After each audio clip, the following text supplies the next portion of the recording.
I lacked a tremendous amount of consistency in my game all the way through. And it wasn't one game from the next. I got slower, or my hands got worse, or my shot got worse. It had nothing to do with my ability at all. It had everything to do with up here and my belief system and my lack of knowing how to navigate some of these feelings and emotions that I had, both good and bad. How do we manage that? How do we develop strategies and ways to recognize when we are too high or too low, and how do we get back to that balance? That's something that I didn't learn. That's something that I didn't have, and I believe could have changed, sure, my hockey career would have been great, but just my life. That was Brady Leavold, a former NHL prospect who tragically found himself homeless and suicidal on the streets of Vancouver, but is now in recovery and is sharing his message about mental health. And you are listening to the Up My Hockey podcast with Jason Podolak. Just watch me now.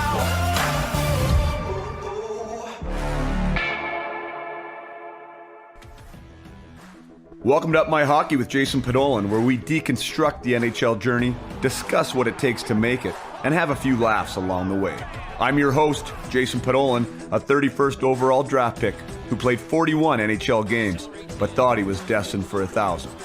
Learn from my story and those of my guests. This is a hockey podcast about reaching your potential. Hey there, welcome back to the Up My Hockey podcast, or welcome to the Up My Hockey podcast. If this is your first show, I am your host, Jason Podolak, and today we have on a pretty heavy hitter here, a pretty interesting guest, and we maybe not traditional in the sense of an established long-time pro career, but a hockey player nonetheless, a pro hockey player nonetheless.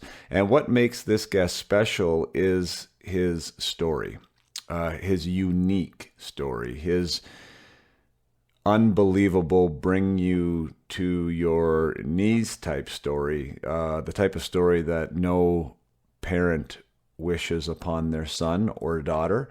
It's the type of story that you absolutely are petrified about. And Brady couldn't be a better spokesperson for it. Brady is from the West Coast of Canada, grew up playing in the WHL, and also I think had some time in the BCHL. He was a very good player, a good enough player to earn a camp invite. He was with the Tampa Bay Lightning. Believe he signed a pro contract. He did sign a pro contract. But along the way, for Brady, things went off the rails. And went off the rails in a way of substance abuse, painkillers, alcohol, turned into heroin, turned into a journey to where nobody listening here has probably ever been or nobody wants to go. And that journey is brought Brady to Hastings Street. And if you're at all familiar with Vancouver, it's a place that as you drive by, as Brady says in the interview, that his dad used to take him there and say, this is where you don't want to be. This is what happens if you don't do X and you don't do Y. And by all accounts, there's no reason Brady would ever have been there. I mean, he was a successful student athlete. He was a successful student. He was a hard worker. But to his own account, and we get into that into this interview here, he didn't have the mechanisms in place to handle adversity. They didn't have the mechanisms in place to handle defeat and to handle some of these things that happened to him along the way, not to mention things outside of hockey that he gets into. And his coping mechanism was one to turn around, walk away, or to hide it.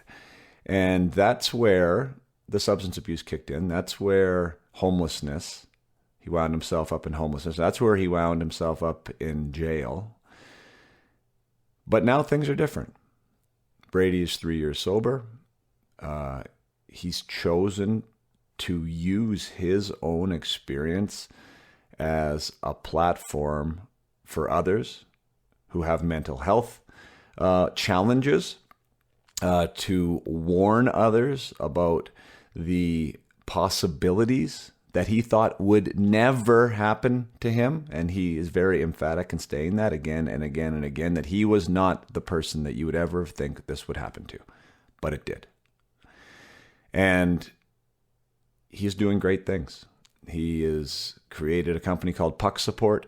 He is going around doing keynote addresses, schools, teams, where have you, to talk about his story, to share his story.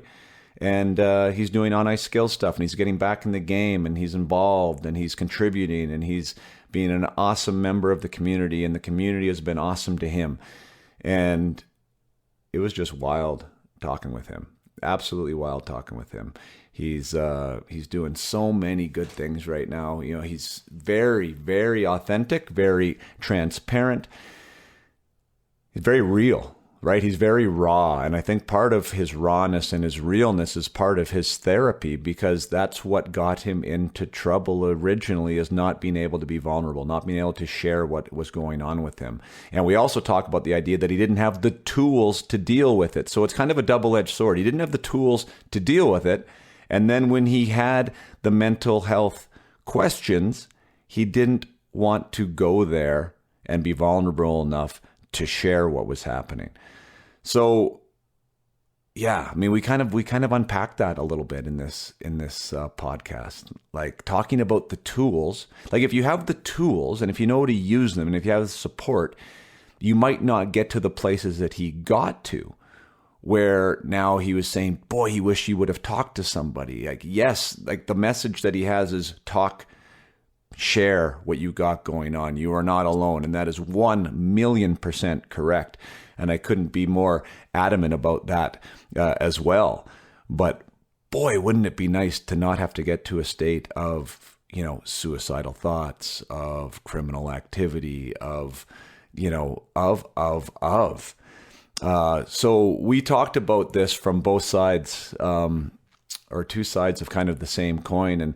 And it was really wild. You know, I think one thing I want to talk about, or at least share here, is, you know, mental health is his, I think at Mental Health Hockey is his handle on Instagram. He's a blue check mark. He's got like 40,000 followers. Super cool what he's doing there. Again, very transparent with his story. But mental health is a tagline. I mean, it's a tagline. Maybe that's the wrong way to put it, but it is a phrase now. It is a term that's being used, and it's one that Brady used. And to me, when I hear mental health, I think more, for me, I think more along the lines of clinical, right? When you have like a mental health disorder, or if we're talking about like clinical depression, I think of mental health in that sense.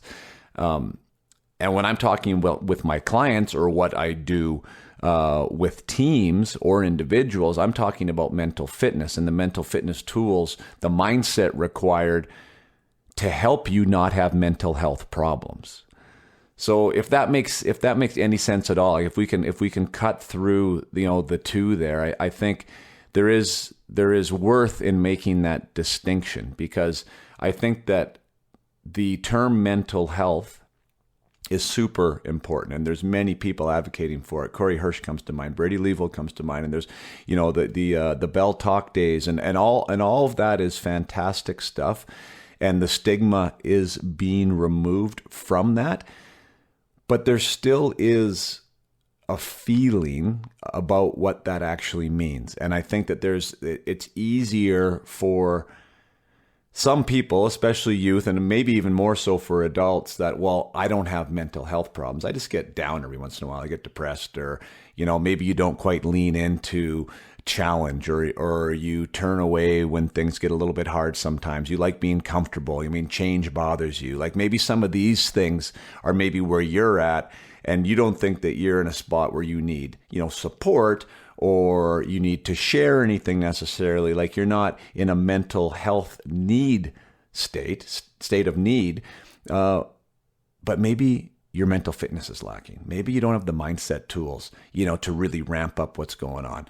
So, yeah, why do I bring that up? Well, just because I think words matter, and I think how we associate with words matter. Just how when I talk with my athletes about, you know, an event that happens in their life, the story they tell themselves about that event matters. It matters a ton. How we relate to it, what it means to us, what lessons we're going to take from it. And the same thing when we talk about mental health or mental fitness, or we talk about depression, or we talk about anxiety, or we talk about performance anxiety, or all these words means different things to different people. So mental health is a real deal issue. Brady again talks about it, where he got to with his mental health and what he thinks is a great solution for others and what he's a proponent for.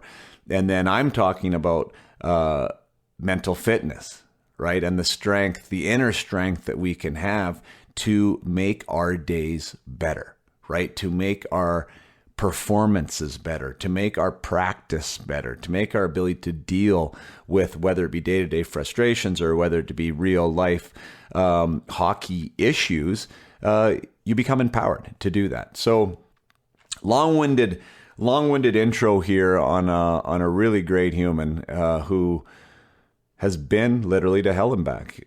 He has that podcast, Hockey to Hell and Back. It used to be Heroin to Hell and Back, I believe. We talk about that on the podcast as well.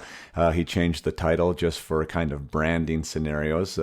And yeah, I mean, like I said, he's doing great things. He's doing a ton of good stuff out there in the community.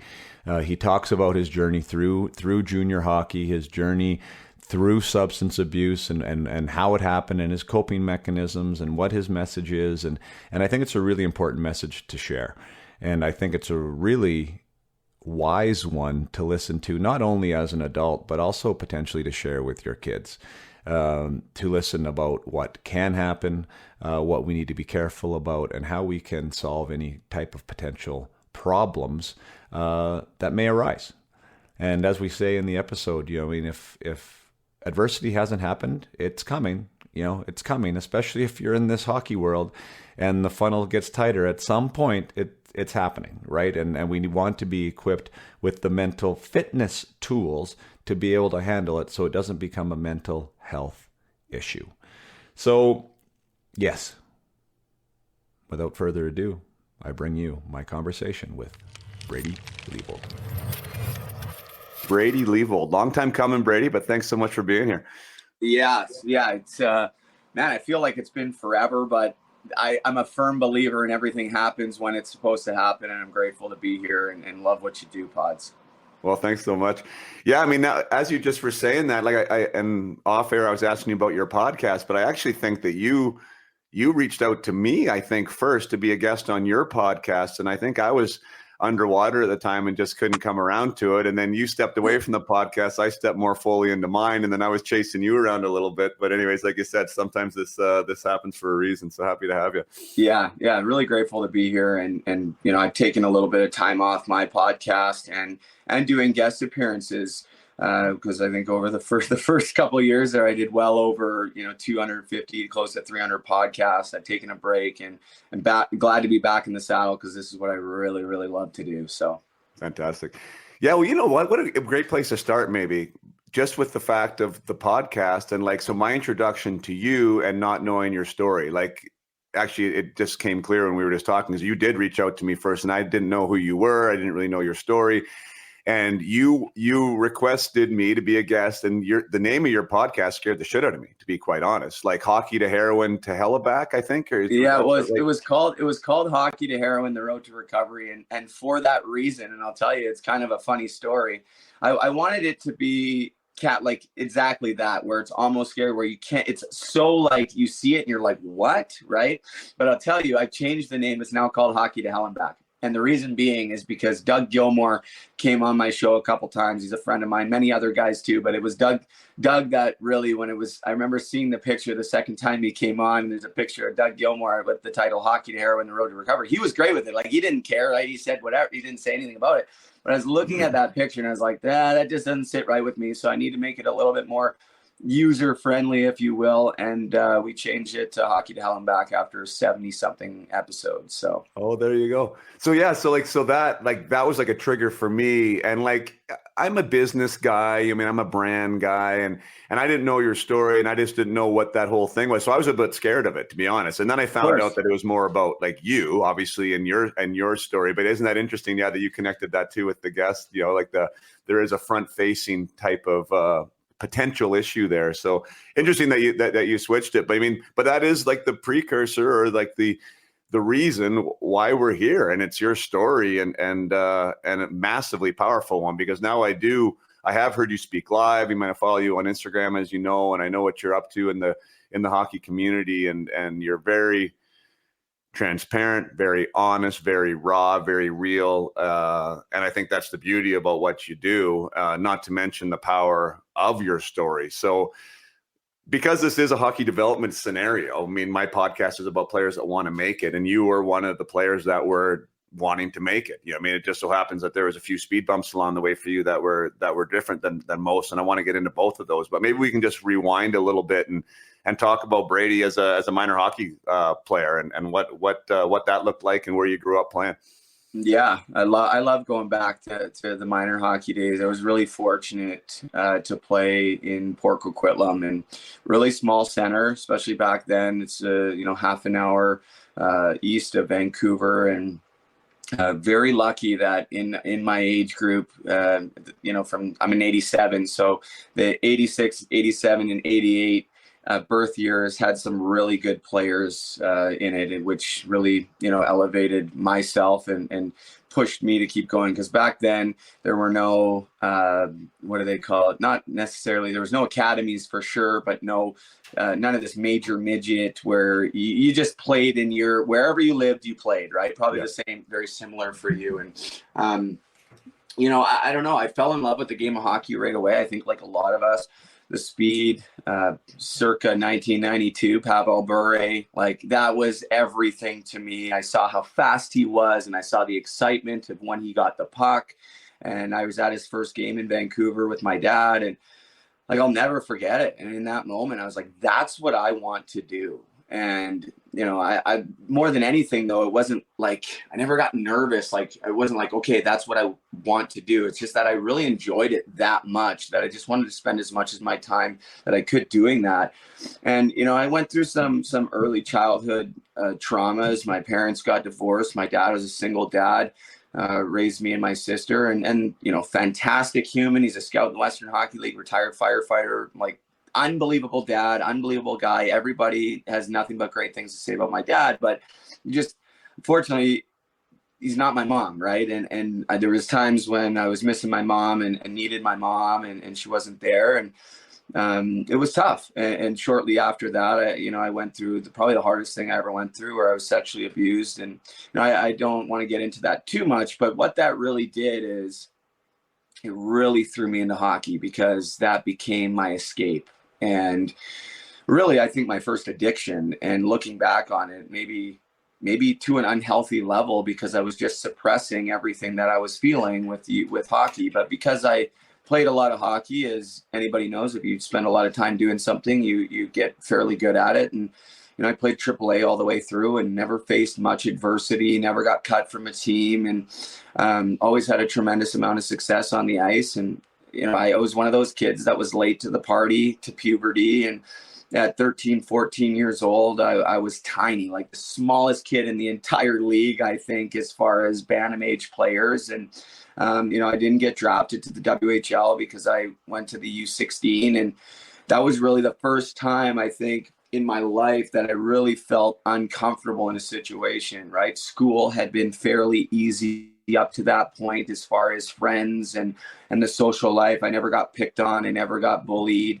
I never really felt what that was like. And when I went to the U16s, used to be called the BC Best Ever, all of a sudden now I'm not the best player there. And there were certain guys that clicked up who had played on a spring team, and they were just honestly brutal to me, awful to me. And I think big reason why is because I was a bit of an ass to play against in the regular season, and a little bit of an agitator. So when it came time for that, they weren't really accepting of me, and it really didn't feel great. And after the first ice time, I actually faked being sick. I was 14 or 15 years old. I remember telling my dad, like, I'm sick, I can't go back.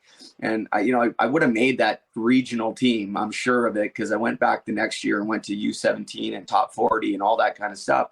But really, it was the first time in my life where I felt uncomfortable on the ice, and it didn't feel very good. And, so I didn't get drafted to the Western League, but ended up getting listed by Swift. And, I think minor hockey for me was just a ton of fun. That time of not hitting puberty when everybody else got bigger, stronger, that was really tough. Like there was times where I almost quit hockey at 14, 15 years old. Because again, I wasn't used to having that adversity, certainly on the ice, and it didn't feel very comfortable. And that's something where you talk about mindset and battling through. Like I wasn't equipped to understand, what was going on, how I was feeling, how to communicate that, and how to get myself into a place where I could be confident and believe in my abilities and be able to be in a place to actually give it my all, instead of being one of those guys that was, I get uncomfortable and I quit. And I'm 35 and I could talk about this now, but I look back and I'm like, wow, like that's not a great place to be, especially if you're aspiring to be a high level hockey player. Because guess what? There's going to be a ton of adversity along the way, not just in hockey, but in life. And that's sort of like where my minor hockey kind of ended was, I went and played junior B after my last year of Bantam there. I was 15 or whatever it was. So that's what we did back in the day, was play junior B. Because again, there was no major midget or anything like that. And, I had a tremendous amount of success in junior B, and, actually made the Swift Current Broncos at 16 years old, played in one game, got an assist. And, at that time, I don't know what your experience was like, played junior, but bullying and hazing was really prevalent. And I got it really bad in Swift Current. And I ended up, calling my dad and crying on the phone and saying, hey, like after that first game, like I don't want to be here, because I wasn't being accepted by the guys on the team. And now hockey wasn't working for me. And now I felt like I had absolutely nothing to really allow me to feel comfortable, where hockey was that addiction, that escape, everything. And now it wasn't working, and I didn't know what to do. And for the first time in my life, at 16 years old, I can remember really contemplating not wanting to be here anymore, not just in Swift Current, but not wanting to be alive, because I felt, this is it, and this is the way it is. I don't know what else there is for me. And that's what I did. And, ended up going back at 17, but my junior career was really tough. I got Rookie of the Year of the Swift Current Broncos that year, but struggled tremendously off the ice. My mental health was not great, because what I didn't mention, Pods, is that I didn't talk to anybody. Like I didn't tell anybody what happened to me as a kid. I didn't have any sort of counseling for the breakup between my parents. And I thought, like, hey, like I can't tell anybody what's going on with me, because my idea, especially as a hockey player, was like, we're tough and we got to suck it up. And that's what I tried to do all along the way, until finally I just broke. And that kind of happened that year, that 17-year-old year, where, I ended up taking a 5-6 day leave from Swift Current, which would now be recognized as a mental health leave of absence. But I came back to the team, and again, it's not like I was telling anybody, not the coaches, not my player, the teammates, sorry. Like, hey, this is how I'm feeling, because I felt ashamed and embarrassed and everything else. But because I didn't talk, it opened the door for those guys on the team to really think whatever they wanted to think. So I started to get the nickname like Baby, and they'd be like, go home again, baby, get out of here, you're a quitter, you're this. And nobody really had an understanding of what I was going through. And again, a big part of that is on me, because I wasn't willing or ready to talk about it. And it just made it really difficult. And that's where I started to get into alcohol and trying to fit in with the older guys. And for someone like myself, I found that I had a really hard time turning that off. And you can hop in here, but up to that point in time in my life, I really had this stance where, like, drugs will never be a part of my story. Like, I can't reiterate that enough. Like, through school, through high school, I always say this. I think if you could go back to my high school and say, who would be one of the last person in this school to ever use drugs or to become a drug addict. A lot of people probably would have said me. I was the top athlete in school. Like, I didn't hang out with anybody like that. Everybody knew that I don't do drugs. I don't associate with people that do drugs. And I never even saw it. It was never even a possibility. But all of a sudden now I'm in this horrible mindset and thrust into some new situations after I graduated high school, where my thinking became unclear, and I started to make pretty poor decisions and started to break some of my own personal boundaries. And that's sort of where the hell started. Right. Wow. Yeah. I mean, thanks for sharing all that. I mean, I wrote some notes as you were going there, and I wouldn't mind to reverse the train and just maybe revisit some of it. It's like the first thing you brought up, and I don't want to get into it either. You said you didn't want to get into it, but was like the sexual trauma. What age were you at when that happened? Yeah, so I was 5 and the first time, and then 6 the following year. So it happened on a couple different occasions, and it's not that I don't mind talking about it. I just kind of skipped ahead of it, and like for me that was really tough because it was from a distant relative in my family at a family reunion. And I think a lot of times I was definitely in situations where there's, 50 to 100 people, and we're all family, we're all friends. We're at this kind of fishing lodge, and there's all these individual cabins. And actually my extended family owned the whole resort up in Loon Lake, British Columbia. And, I think it was one of those instances where nobody had any sort of reason to believe that anybody was a predator, and kids were just running from one cabin to the next, and everyone's together and everyone's family. Where's Brady? Oh, he's down there, and no big deal. And when that happened to me, it was an older guy that abused me. I shut down. But then very shortly after, I started to, as I think a lot of people do in school and hockey dressing rooms and different places, you start to hear language, homophobic language and different slurs, and start to see people get picked on. And I would say 99.99% of the time, it was on false allegations of people just making stuff up and labeling somebody as something. And I saw them get targeted and bullied. And I can still remember, like clear as day, like thinking, like, I can't tell anybody what happened to me because look what's happening to, Jimmy or Johnny over there. And that's not even true. If people find out what happened to me, I'm going to be like, my life is over. And so that's sort of what I did, is I stuffed it down, and I was like, I'm never going to tell anybody. And I didn't tell anybody until I think the first time I told somebody I was 27. And the next time I talked, that was just one time I told some random person. And then the next time I didn't talk about it really until I was 32 years old, 3 years ago. So it took a long time for me to talk about it. And now I understand that it was absolutely and is absolutely crucial for me to be able to talk about it and receive the help that I need to work through it. And that's something that I need to revisit again. I haven't done a ton of work surrounding that in the last 2.5 years. When I first started my podcast 3 years ago and started to share my story, I was doing some therapy, but I got to a place where I thought, I've done enough, and I'm in a good place, and I'm now understanding that it's going to have to be ongoing, and that's okay. And then, there's other stuff that have come up along the way now too, where it's like, okay, I need to revisit and get some help. And so that's kind of where I'm at today is, I thought, okay, I've dealt with it. I've done some work, but unfortunately it's going to be one of these things that's going to be with me for the rest of my life. And I'm always like thinking and trying to find new ways to help manage that. But I can sit here and say that I'm not doing enough. I'm not actively participating in my own recovery at this point in time enough, because for the first couple of years, it was so exciting. I'm clean, I'm good. And all this good stuff was happening.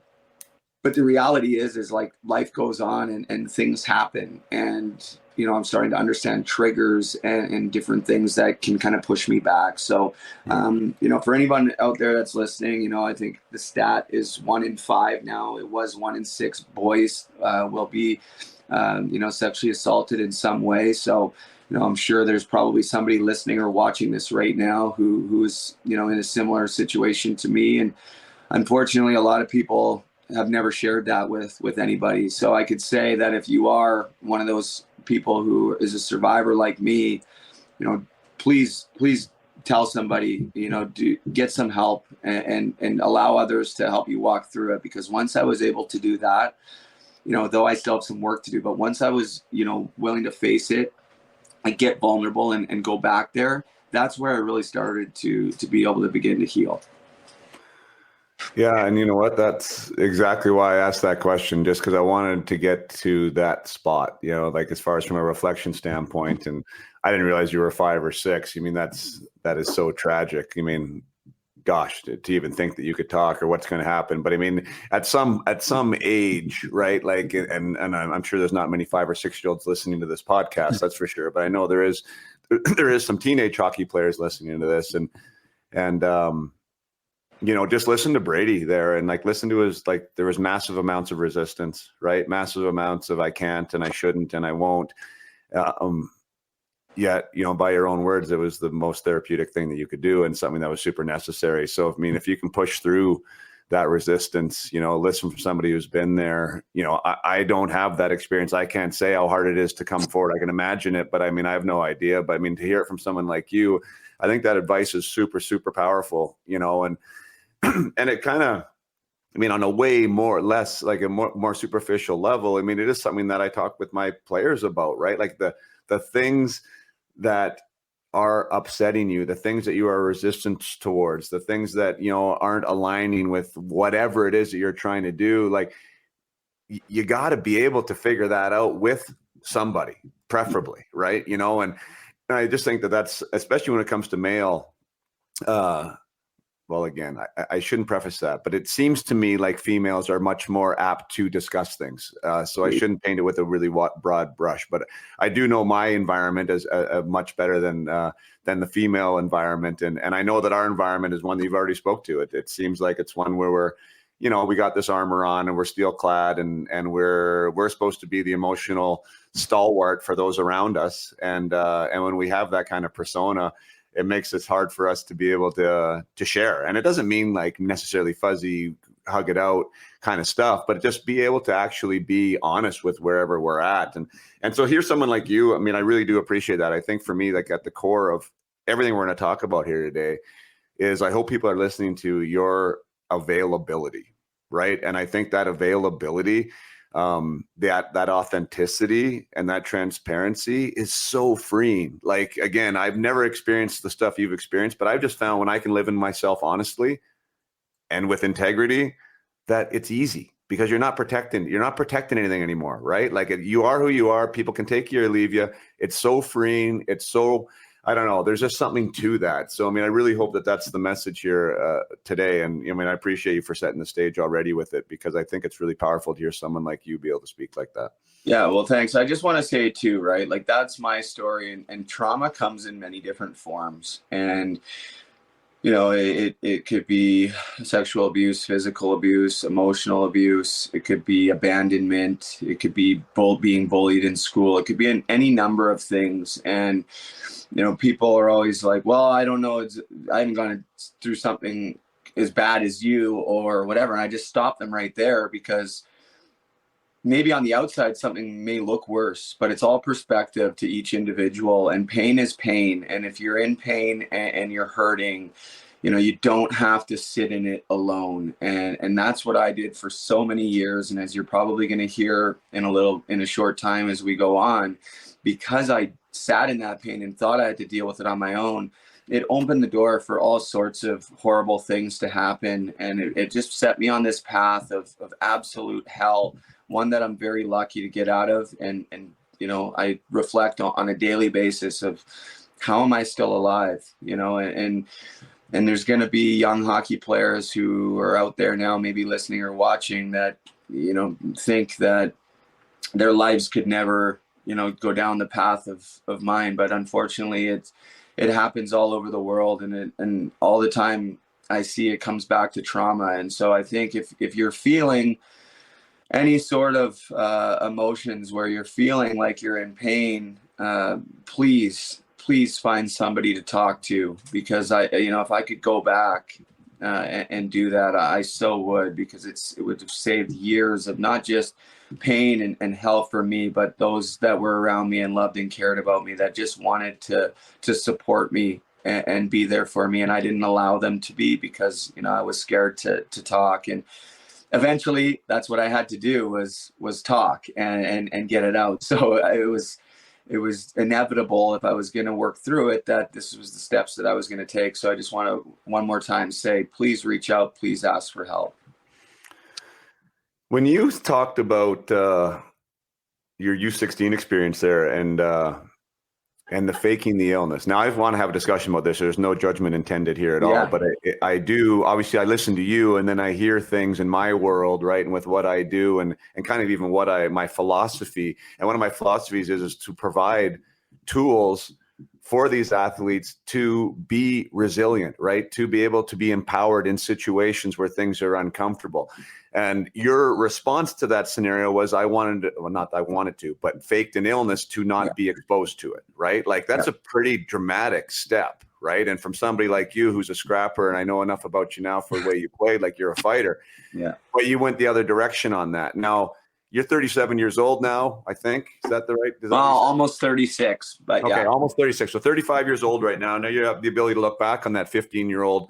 Like, do you think that if you were more well-equipped with some, whatever you want to call them, strategies, tools, that maybe like that could have helped you through some of this stuff that you're talking about? Absolutely. There's absolutely no question in my mind. I had zero strategy. My strategy was run away and get out of this uncomfortable situation. And, you know, it put a halt on my hockey. Like, after that, I made that decision. Every single player on that team that made that team got drafted to the WHL. And there were guys that got drafted that, you know, I really think I was better than, or whatever. And so I had to live that whole year knowing that I controlled my own fate, right? And I made the choice, and I had to live with it.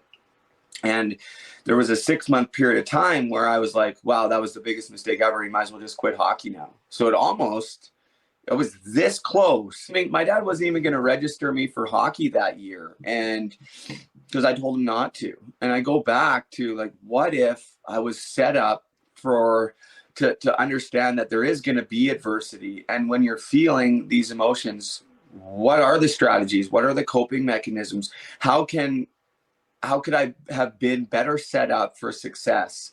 Not just on the ice, but off the ice. Because I'll tell you that in that, you know, it became what we do and how we act. At least me, I found that can become patterns, and you do something once, and then it's very easy to do it again. And, you know, I did that a couple times when I was playing in the Western Hockey League too, where I was feeling so crappy, so down, and I didn't know how to manage it. I didn't know. And now I know that there's guys like you who teach us about mindset and these strategies. And I feel grateful that the young athletes of today have this, because I believe that there's going to be players, maybe not the exact same situation, but I'll guarantee a lot of players have that feeling at some point where they feel like they don't belong, or they're not good enough, or they're not going to make it.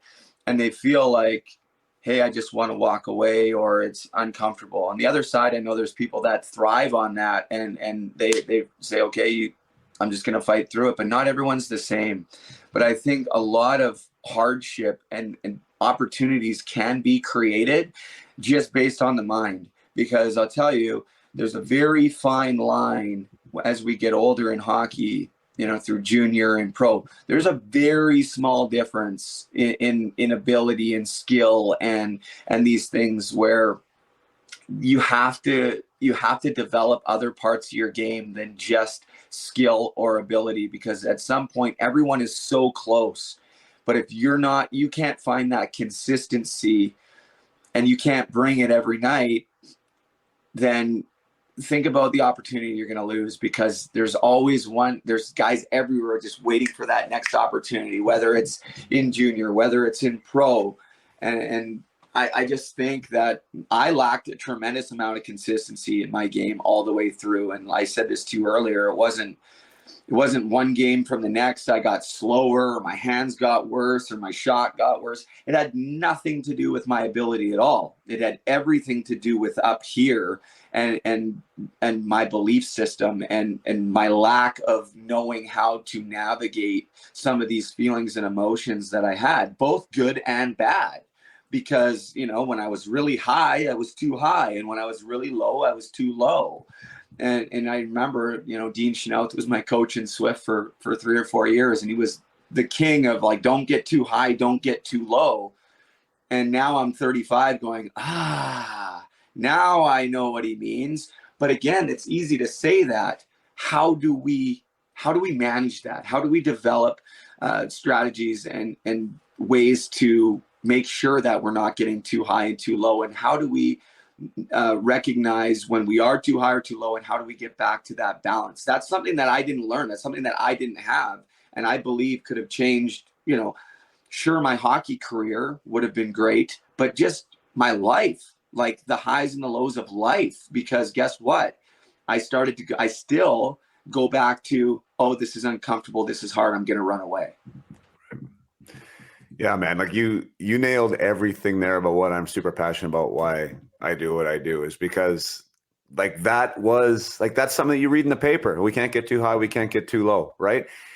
The thing is what the hell does it mean? And how do you do it? Right. Like that's just a perfect example. And I do believe that it can be taught. That's the other thing though, too. Like on the flip side of that, I do believe there is a way that you can connect the dots for players that maybe don't quite innately understand it, or from their environment or their upbringing or the parents that they were around, that they have a better idea of what that means, right? Like better personality type. So there is some nuance, I think, to that. And I think there is some innate ability. I'm not one to, you know, detract from the idea that there's some innateness to a skill set, whether it be emotional or physical. But I am a massive component of the growth mindset philosophy, and that these things can be learned. Like resilience can be learned. I 100% believe that. But you have to have the tools in front of you. You have to have the support in place, and then these things can happen. Like back when I got 9 years, I think, on you. And I think probably 9 years before me, it was probably even worse. And I don't know exactly where it was, but I just mean as far as like the have it or you don't philosophy, right? Like that was so prevalent back when I was coming up. Either you had it or you didn't have it, right? Either you had the character or you didn't, or you were able to have the mental toughness or you didn't. Yeah. And I think that's bullshit, right? I really do. Like some guys are get it more naturally, but it doesn't mean that just because somebody, you know, like yourself is a little more akin to stepping away from the fight originally and going the other way, it doesn't mean you're not capable of stepping into it with the proper support and with the proper, mindset training tools. So that's what fires me up, because I know there's so many athletes out there, and I've seen it again and again and again. When you connect the dots a little differently for them, or you line it with their way of thinking, like, my gosh, the sky's the limit, right? And so when I hear your story, it's just like, shit, like you might have been one of those guys that, like, you know, with a little bit of a training manual and with a little bit of support, things might have worked out a hell of a lot differently for you. No, there's no doubt. There's no doubt in my mind. Just going to take a short break from the conversation with Brady to brighten your day. And how am I going to brighten your day? I'm going to brighten your day by sharing a story with you. I'm going to read a testimonial with you from a young lady who recently graduated the Peak Potential Hockey Project. And when I read this, I have actually teared up before. I usually get a little bit emotional. So we'll see when I read it if I do this time or not. I haven't read it in a while, but I do want to share it with you. And I'm going to read it. And what really, like, for a coach, for me to read this, I mean, something that I created that a player has gone through and has benefited from, it obviously warms me inside as a coach. But when I read this from the eyes of a parent, like if I was to read this as her mother or father, and if this was like my son or daughter that had wrote this, like that's when I actually get really emotional, because like the power of that through that lens, I think it's monumental, really. And yeah, so I'm just going to read this to you, and I want to go over it a little bit. But this is from a U18 female hockey player, U18 A-level hockey player named Desiree. And she took the time to write this to me and to share her thoughts about what the Peak Potential Project did for her. Title, How Peak Potential Helped Me. Jason Padolin's course helped me in many ways. It has made me a better player and person. One of the ways it helped me is being able to change a negative or primal emotion into a positive or powerful emotion. This helps me to get out of bad funks in my day or game, allowing it to take a turn for the better. I have noticed that after the course and using the methods that were learned, I have had less bad days than I used to. When I apply it to hockey, I can change a bad game into a good one. Another way this course helped me is that I'm a much better self-evaluator without being destructive. I am more self-aware, confident, and I'm also way more open to failure and trying new things. I have learned how to practice a growth mindset while learning new skills, making learning them a quicker and more enjoyable process. Peak Potential Hockey has definitely made me a better player, student, and person. That's a big wow. It's a big wow for me in a lot of ways. When she talks at the start there about primal and powerful, that's from week 1. Week 1 of the Peak Potential Hockey Project is where we discuss states, emotional states, and what state each individual player needs to find in order to have their best performance. A lot of time players don't think about that and don't connect that dot when they're trying to prepare for a hockey game. Why are we inconsistent? Why do things not go well? They're not connecting their state to that performance. So we talk about primal emotions and powerful emotions and how to connect to those states and how to create that. So that's where that language is coming from in her first bit. But for her to be like, first of all, that first line made me a better player in person. Like, I tell people that when I'm talking to people, what does it do? I'm like, well, it's about hockey and you become a better hockey player because it's this lens. It's what the player wants, right? Like, that's why they're going to be working on mindset and personal development, because they want to be great hockey players. But the actual reality of it is that there's this overflowing into just the type of human you are, right? And potentially the type of student you are and the type of friend that you are and the type of teammate that you are. And in her first line, she recognizes that I've become a better player and a better person, like massive 2 check marks for me. She talks about the ability to control her emotions, massive check marks. She talks about that ability has allowed her to have less bad days. Like, there's a massive connection to what we're talking about here with Brady, right? Like the difference between mental fitness and mental health. Like, she is more mentally fit now, so she has less bad days. She has more positive days. She has a more positive life experience. She's able to wake up on a more regular basis and have good, prosperous, meaningful days. Like, as a mother or daughter, or as a mother or father, like, that just puts a big smile on my face.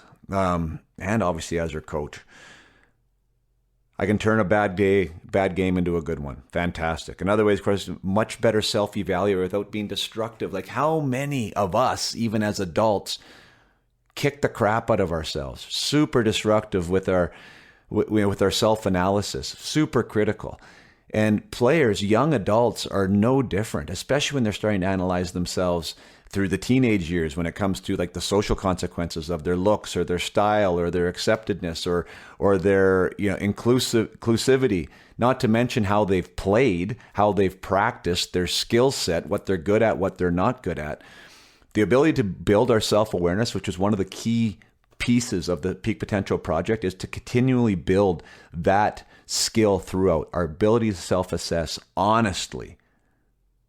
We can still critique, but we can't be critical. There's a massive difference. She even used the words destructive. A lot of people are destructive. She's less destructive. She's built her self-awareness. Fantastic. She is more confident. She is open to failure and to trying new things. Like, any one of these by itself, I would be super excited that the program served that purpose for her and helped her mature and helped her grow and helped empower her. But like, we're talking about all of these things. She has definitely become a better student, person, and player. Super, super, super super grateful, one, for her words, super grateful that the course was able to do that for her, super grateful that she has now left the program and sounds like she's crushing life. So if that doesn't make you smile, I don't know what will. The Up My Hockey podcast, the idea of it, the origin story behind the whole thing, the genesis of it was to try and tell stories that will be able to uplift hockey players, to give them more clarity, more purpose, more meaning on their journey, and to the parents as well. And I believe that the podcast is serving that purpose. This story with Brady, I think, is a connection to this. I mean, talking about the ability and what mental fitness and personal development can do, not only for the hockey player, but also for the young adult that you might have in your house, can be super powerful.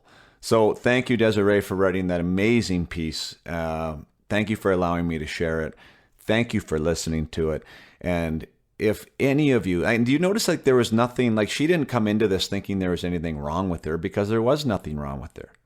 She was just rocking her teenage years, doing her thing, playing hockey, trying the best that she could. But she hadn't been given the tools yet that she could be thriving, right? That she could start taking new ownership of her direction. So don't feel like there has to be this broken ship and stuff has come off the rails if you're listening to the podcast about, wondering about when you should get involved with a mindset program or with the Peak Potential Project. Give them the tools. You don't know what tools they have. And if they have more tools and they're able to use them, aren't they better off? And if you can check the 14 boxes here that Desiree checked, like, my goodness, I think it is something that you will be very, very happy that you participated in. On that note, actually, since I'm talking about it, there is a new guided mission coming April 3rd. Starting April 3rd, we'll have a new cohort starting. It's the 4-week program of the Peak Potential Project. The guided mission includes me as their coach and guide throughout the program. So there's 4 coaching calls included with that. It is the most popular way to take the program. You can also take it by yourself as a solo mission. You can also take it one-on-one with me as a mentored mission. But the guided mission is the one that only has like a particular exact launch date. So if you are interested and you want to take part, and if you want to see what the program can do for your son or daughter, by all means, check it out at upmyhockey.com. Now back to the conversation with Brady Leavold. I see parents, and I know you do on-ice stuff as well. I've seen your stuff. It's great. But the on-ice stuff is so much easier to sell, right? I don't do any of the mindset stuff. I would like to, for myself, learn about it, but also maybe not be in your position necessarily, but be able to at least have enough knowledge to give the students or my athletes a little bit of it.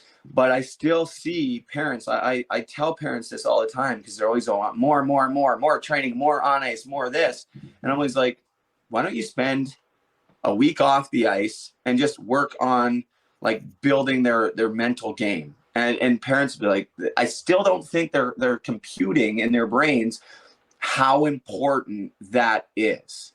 Like, to me, that's way more important than spending all the time on the ice or in the gym. Like, yes, you need to develop your skills, but let's just assume we're talking about players who are already of the elite caliber, AAA, WHL, maybe pro, even whatever.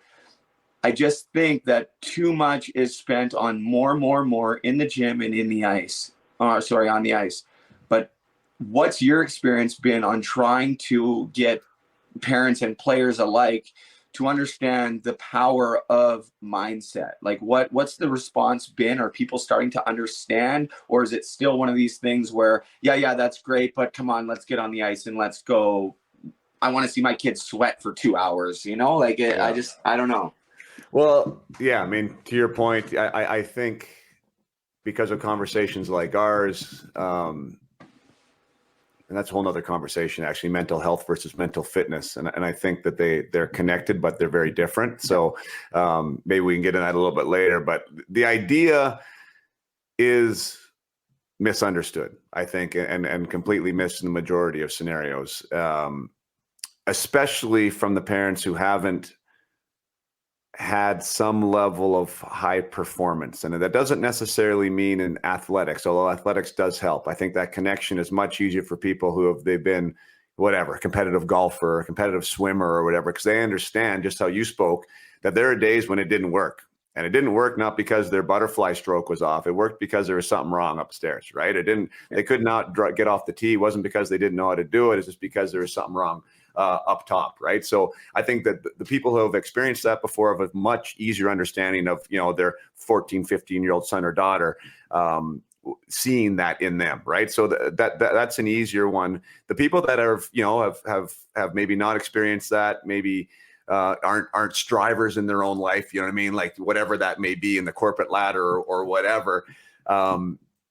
It's just more. It's more about the tangible. More is better. More weights, more power skating, more shooting clinics, right? Like that. That's easier understood. But for you and I both know, and it's like that's why I try and share the stories. And we talked a little bit before the show started about the marketing business side of what we do, and it almost sounds like a snaky type of thing, which it's not, first of all, because like these stories need to be told and people need the support. But I shy away from like sharing the testimonials and the stories. I don't know why. It's not like I really shy away from it, but there's just so much other stuff going on. But God, like you can take a player, like, and for the parents out there listening, if hockey is your number one, like, I mean, that's kind of the weird thing too, right? Like when, sometimes like hockey is more important than maybe the personal development side, the human development side, which I think is crazy. But even if you want to talk to that person that's really, really focused on the hockey performance side, there is nothing that you can do that can change the percentage points of your execution and the way you show up and you're able to deliver in big moments than working on your mental game. Like you can't go shoot pucks in the garage for 1,000 for the next month and have your shot change. But if you connect some dots differently with your mindset side of things and how you're going to show up and your intentionality and what it is you want to accomplish out there and how you're going to do it, how you're going to utilize teammates, all that stuff like explodes your potential, right? Like, so I'm sure you've seen it. I've seen it multiple times and it gets me fired up just talking about it because it's like, that's the biggest competitive advantage, period. Right. Period. And so for those parents who are like, oh no, we got to work on this. It's like, well, first of all, you're crazy, right? Like this is going to be the biggest competitive advantage you can have in the hockey world, period. And guess what? Yeah. Side story, you're actually going to have life skills that are going to be able to help them in school with their in their relationships and in their life after hockey. Like they're going to be more resilient, better. I mean, it's just like you get like the whole package by investing some time and some energy into this. And so, I mean, you kind of teed me up there. I mean, I guess thanks, but it like that is kind of frustrating because I answer your question full circle. If you don't know what you don't know, how do you tell them that they need it? What about players, right? So like I did a little bit, nothing. I mean, it was so many years ago. So things have obviously evolved in great ways from the mindset standpoint. But even for me, as a young athlete, I'm thinking putting myself back in a summer situation where I was 16, 17, training with guys like Andrew Ladd and Brandon Yip. We had a really good group of guys. Everyone played in the WHL or higher. And I remember our off-ice trainer bringing in, a guy essentially that was, was different back then, right? We're talking 15, 20 years, but really let's stop. Let's put the weights down. We're not on the ice. Let's get a journal. Let's talk things out. Let's do some stuff building on our mindset. And as a player, I'm thinking, what does this have to do with hockey? Like, come on, I should be on the ice or whatever. So are players now at the better understanding that this is so important? Because for me, I didn't understand and I figured it out way too late. So are the players, never mind the parents, when you're dealing with young athletes, do they like, and I know everyone's different, but generally speaking, are they understanding how important this really is? Well, not across the board, I don't think. And I think the other issue is and that was, and from first person's perspective, my perspective, there was really nothing that happened to me in my hockey career that I didn't feel that I could handle.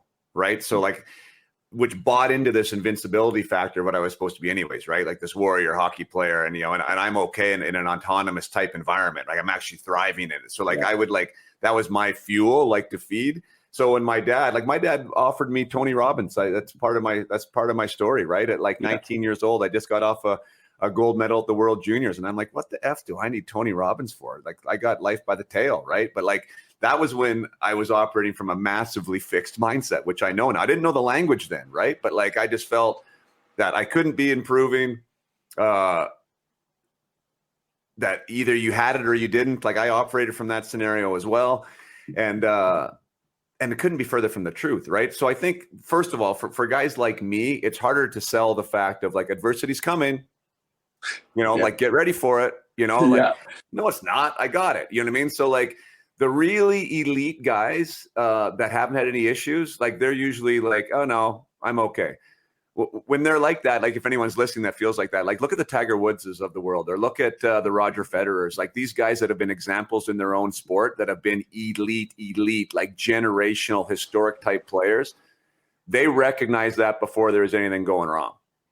They were building that aspect of them. And I mean, that's what makes them super special, right? Same like a Connor McDavid. He's got people in his court that keep pushing him. He's always looking for that next advantage. So there is examples of it out there, but I think it's easier for the players who have gone through some stuff and they recognize they're not operating at maybe where they should be operating at, right? So those are the ones that are more akin to, to step forward. They have these hopes and dreams and they feel like that things aren't going exactly how they want. Which I guess is the same. I mean, that's kind of par for the course, right, Brady? Like we only really look new places when things are going how we don't want them to, right? Into a level where we feel like, yeah, I got it. I got to do something. So I guess to answer your question, there's more of that. Like the people that come to me generally they're elite performers. Don't get me wrong, but it's usually an elite performer that is having some type of struggle, right? That they're like, okay, now I need to do this. My messaging is completely opposite though. Like, of course I can help people like that, but if you are elite and you want to be like peak potential, that's what I talk about. If you want to step into that, then you should be thinking about mindset in some capacity. Yeah. Proactive. Don't wait until the adversity comes. Like set yourself up for success, knowing that, hey, I don't care who you are, even if you're Connor Bedard right now, guess what, buddy? Adversity is coming for you in some way. He might be an NHL superstar. He probably will be.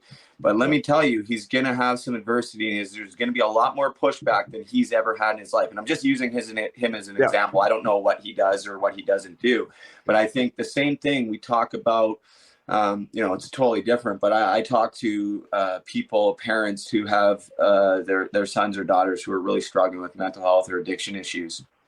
And they always say or they've lost their son or daughter, we wish we could have done more. We wish we could have so I'm very in the same approach when we talk about mental health and this type of education, because though it may not feel like it's affecting you today, let's be proactive and let's, and especially, I relate that to elite hockey players. I think if, it's really the pros, and I don't mean like the NHL guys. I mean the pros. Like you see a guy and he's like pro, and they understand that there's gonna have to be different ways that they're gonna have to build their game. It's not just practicing your shot. It's working on this. And I can't reiterate enough how much I wish I would have had someone like yourself and had these tools. And yes, like I said earlier, for my hockey career, but more than anything, for the things that I was going to have to deal with off the ice, because I was never given those tools. And you want to know what? It led me down a path of hell, because I would run and I would look for ways to get out of that feeling instead of learning ways to address it and actually thrive in it. And you talk about I fought quite a bit on the ice. I never was scared of fighting, or I wasn't scared of playing a hockey. It was more, I was scared of my own mind. I was scared of letting my teammates down, my coaches down. I was scared of making mistakes, and never felt like I was thriving, being the best version of myself on the ice, especially because all I was thinking about was mistake, or, waiting to get yelled at. That wasn't that's not a place of success. You're not going to find a ton of success in those places. And if you haven't felt that way, that doesn't mean that working on your mind, it doesn't mean you shouldn't work on your mindset. I'm telling you right now, and my girlfriend's here beside me and she's really big on this kind of stuff too, but we're looking at, whatever we can do to change. I want to fix my mindset now. I'm not an elite athlete anymore, but I'm a dad. I'm a business owner. I'm a hockey coach. I'm a mentor. And I need to, for myself, because I still have those hard days where I feel like 15, 14-year-old Brady that quit the U16 team because I've never spent the time to develop these strategies and to learn how to deal with all these emotions that continually come up even all these years later of self-worth and everything else. I'm playing senior hockey pods and I'm still out there going like, oh, I can't make a mistake. You know what I mean? Like, oh, it's crazy, man. Like, you're trash talking too. I love when you're mic'd up there. That's fantastic. That'll never change. That I can't turn that off. And I was trying my best not to. I was on my best behavior for the first 3 games until that guy crossed the line, and I was like, no, can't do it. I'm going to ask you a question just about that. You're talking about accessibility to players, and I think one of the things that changed and since I was there is the access, and why I think that. And again, I don't want to set you up there. I just want you to give me your honest opinion here. But I think that players are I'm more relatable to players. I think I have easier access to players than what we were exposed to. Like 15, 20 years ago, it was essentially a sports psychologist would come in if you were lucky enough to find one. And that sports psychologist, generally speaking, had no on the ground experience in the sport at all, right? Was in a university and loved the athletics, and it was like speaking truth bombs, of course. But like, as far as from the respect factor from the guys in the room, not across the board, but like, it was like, oh, you don't get it. You don't get me. You don't get what I'm going through. So you kind of tune out. Right. And I think now, not that I'm a sports psychologist, because I'm not, I'm being very, very clear on that. There's a place for sports psychologists and I'm massive advocates for them. But I just think like that accessibility and relatability, like to get somebody to open the door and say, okay, I'm going to explore this. I think it's easier with someone like me that's been there. Like, do you think that would have been a more effective approach for a young Brady that was in the locker room at 15? 150%. And this is sort of the work that I do in the mental health and substance use disorder space is similar, right? Like, I'm getting messages from people. They want people with lived experience who know what they're going through. That's where, people make that connection. And I just think if I'm 16, 17 and I had that, right, I had sports psychologists come in and try to help me. They got one in Swift Current, flew him in. Great guy, went for lunch with him a couple times and let him in on a little bit. But I remember sitting there going like, okay, man, you're like close to 70, which is no problem, but I'm 16. And how much can you really understand of what I'm going through? You never played hockey. You never moved away from home. You never and that's great. And he had a lot of knowledge, but I was like, I'm not telling this guy anything because he doesn't understand me. What if a guy like you came in, world junior gold medalist, played in the show, drafted, all these things, and you're saying, hey, look, I went through this. I know what you're going through, maybe not exactly, but I walked this same path and here's what I can do to help you. And for me, I'm like, okay, he's one of the guys, like he gets me and I'm going to feel more comfortable to open up. And that's right across the board, whether we're talking hockey, anywhere in life. Relatability, real life experience that's relatable to someone's situation, to me, trumps everything, because now all of a sudden people, like for me, I would remove those barriers easier. Like, okay, I'll let him in a little bit more because he gets it and I feel more comfortable talking. So without question, and I think that's something that is lacking a lot in many areas where I believe too, there's places for people with education, with the PhDs and the different credentials who've gone to school.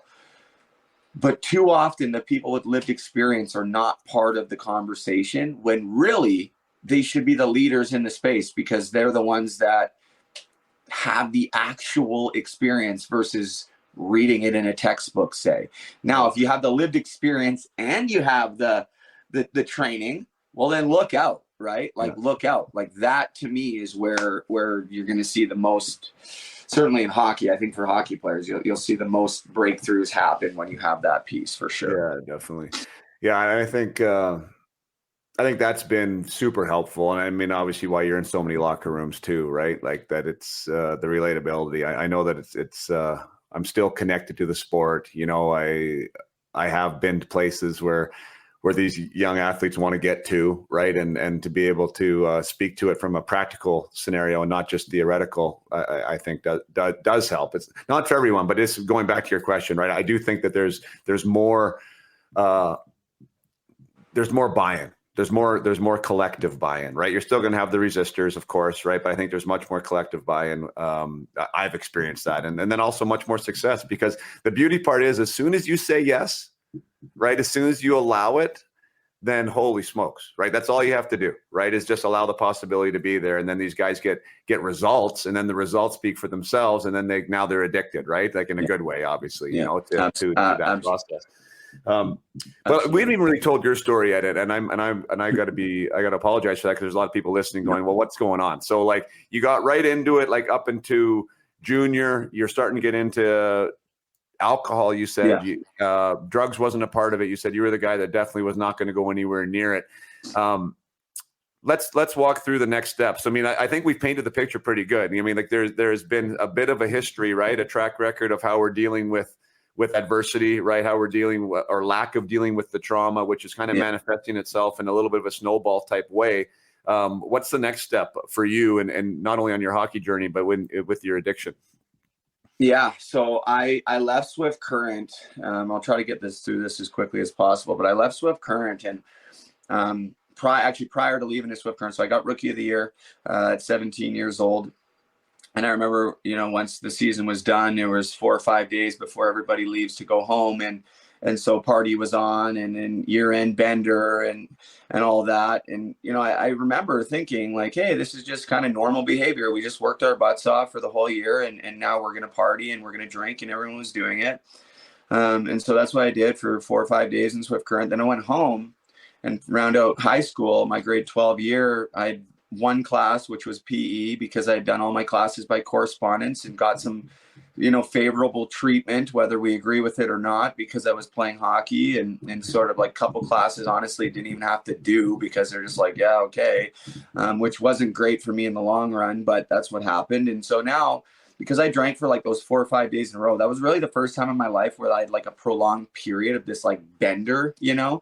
And all of a sudden I went home, and I had a really hard time turning that off, because now the season's over. I'm back home. I'm graduating high school. Like, it was all party time. And so, you know, I was drinking a lot. I went to this music festival called Merritt Mount Music Festival.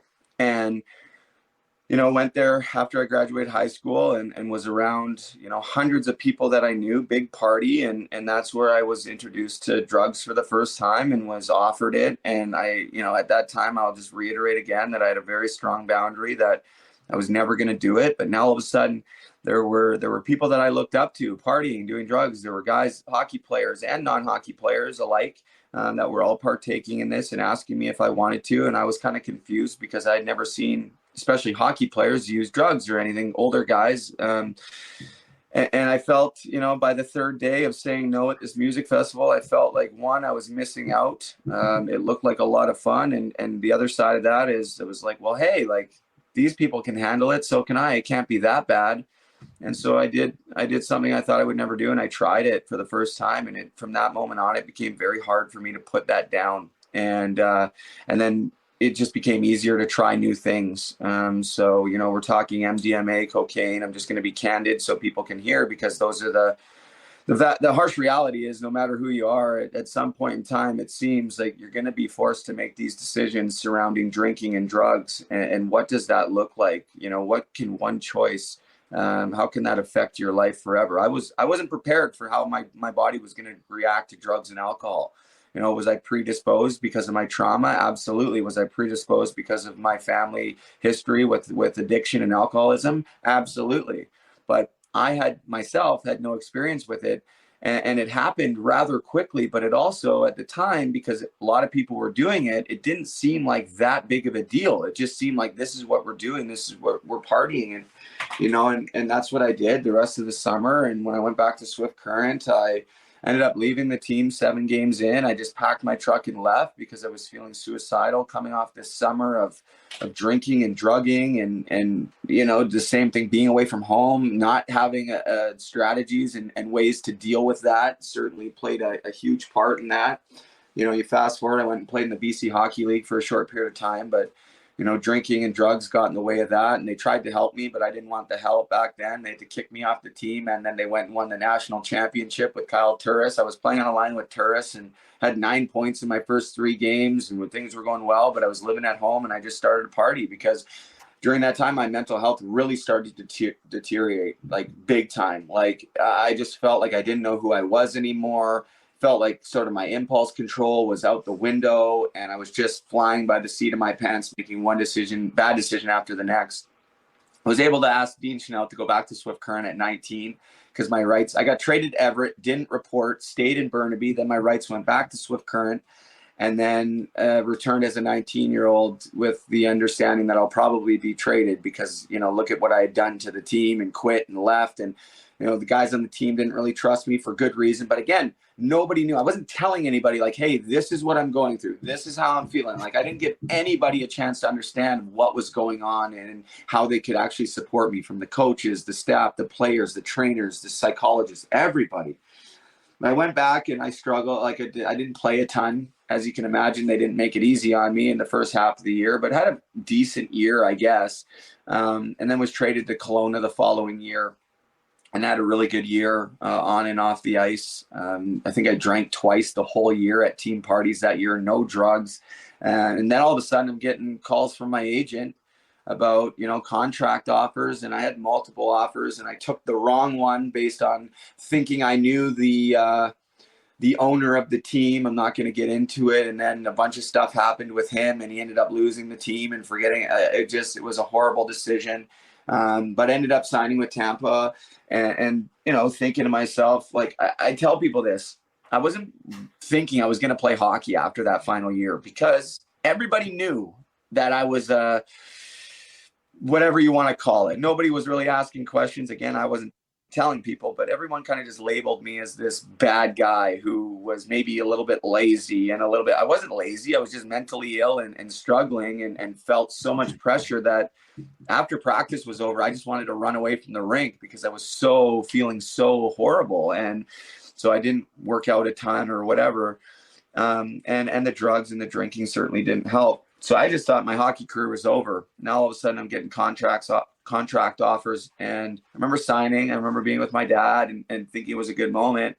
But then things really fell apart because now all of a sudden you think about walking into that U15 team or whatever it was, U16. And now this is going into pro hockey. And I'm thinking like, holy, like I'm not equipped up here to take on the world of pro hockey. And I went to the American Hockey League, played 4 games, got hurt. And then that's kind of where I was introduced to painkillers.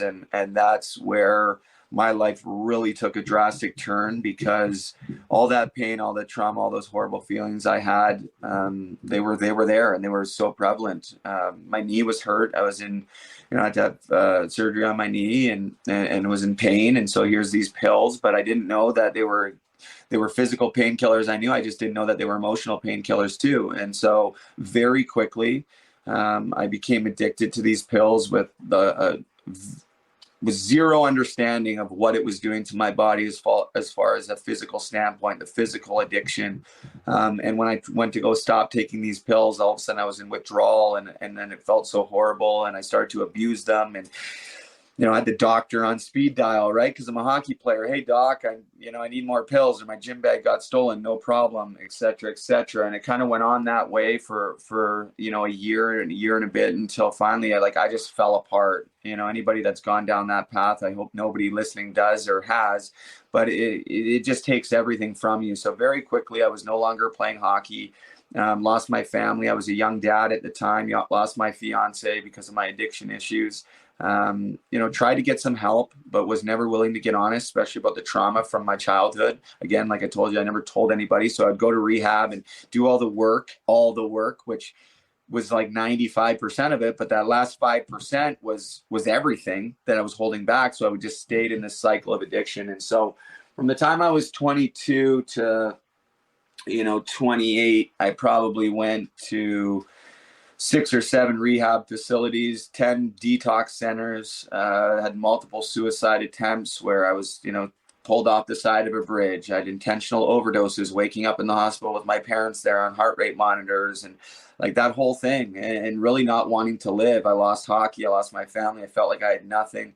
And I had all this pain, and I just couldn't stop using these pills. And I didn't know that the pills that were given to me were basically just a pharmaceutical version of heroin. I didn't really have an understanding of that. And once my contract expired and I didn't have the hockey, I didn't have the preferential treatment from the doctors and all of that, it became pretty hard to get these pills. My dad actually caught wind that I was on these pills, and marched me into my family doctor and said, what the hell is going on here? And my family doctor had known me for a long time, was like, what have they got you on? Like, there's no way you should be on this much, et cetera, et cetera. And again, as time went on, I was seeking them too. I was like, you guys need to up my dose. I'm in pain, et cetera. Like, it wasn't just the doctor being negligent. In some cases, in a little bit he was, but also I was seeking, and I'm man enough to say that because I was just really liking the way that it felt, not really having that great of an understanding of how much my life was falling apart around me. Even though I knew it was happening, my sole focus was just because I just liked that feeling of those pills, took all that pain away, and it just became everything to me. Because for the first time in my life, I felt like I could breathe, felt like I could be in my own skin. It felt like I wasn't in fight or flight response and hiding things from people and trying to perform or whatever, and always just feeling like I was failing. So, it's interesting, I was failing more than I ever had in my life, but for the first time, it felt like I wasn't. And, the pills got taken away because the doctor was like, yeah, we're going to cut you off the pills. My dad was there when it happened. My dad's like, you got to get him off these pills. So they took them away. They're like, just cut me off cold turkey, and thinking that was going to solve the problem. But all that did was just force me to find them on the street. And one thing led to another. And this guy that I would go see to get these pills every time, he was using heroin, which was completely foreign to me. I still have a really hard time believing it. And he was always doing it. He asked me every day almost every day for like a year. I would say I was seeing him at 23 years old and I'd be like, no way, man. Like, I will never do that. Even though the pills were pretty much the same thing, till one day he didn't have any pills and I was in withdrawal and so sick. And,